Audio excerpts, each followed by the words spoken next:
اکثر جو ہے نا یہ لوگ بار جب ہمارے یہ وزراء وغیرہ جاتے ہیں تو ان سے ایک سوال کرتے ہیں. ہمارے ایک علاقے کے ایم پی صاحب تھے تو جماعت اسلامی کے لیکن پڑھے لکھے تھے. تو کہہ رہے تھے کہ میں گیا ہوں، میں کنیڈا گیا تو وہاں پہ انہوں نے ہم سے مجھ سوال کیا کہ مسلمان تم کہتے ہو کہ دین اسلام جو ہے یہ بڑا اعتدال والا مذہب ہے، تو تم تو کہتے ہو کہ اگر مسلمان کسی یہودی یا نصرانی لڑکی سے شادی کر لے تو ٹھیک ہے، لیکن اگر یہ مسلمانوں کی کوئی لڑکی یہودیوں میں یا عیسائیوں میں چلی جائے تو یہ ٹھیک نہیں ہے. تو یہ تو تم زیادتی کرتے ہو، ہماری لڑکیوں کے ساتھ نکاح کر لیتے ہو. کہتے ٹھیک ہے، تمہاری ہمارے پاس آ جائے تو اس کو کیا کر دیتے ہو، اس کو واپس کر دیتے ہو.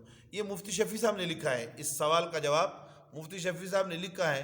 لیکن وہ باقی ایم پی ایس تو اللہ جو ہے نا معاف کرے، وہ ان کو آسمانی وہ جو ہے نا کتابیں دینی کتابیں دیکھنے کا موقع ہی نہیں ملتا.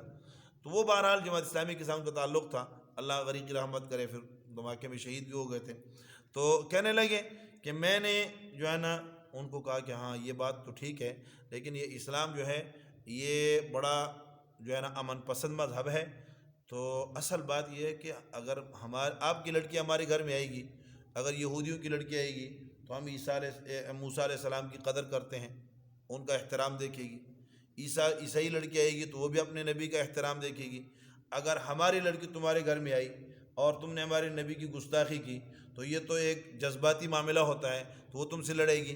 لہذا تمہارے گھر کا ماحول خراب ہوگا. تو اسلام تمہارے گھر کے اندر امن چاہتا ہے، تمہارے گھر میں لڑائی نہیں چاہتا. اس لیے اسلام کہتا ہے کہ ہماری لڑکی تمہارے گھر میں نہیں ہونی چاہیے، اور تمہاری اگر ہمارے گھر میں آئے گی تو یہاں تو کیا ہے، تو کوئی مسئلہ نہیں بنے گا. اس لیے اسلام نے کیا کیا ہے، آپ کی لڑکیاں مسلمانوں میں نکاح کرنے کی اجازت دی ہے، لیکن مسلمان لڑکی آپ کے گھر میں نہیں آ سکتی.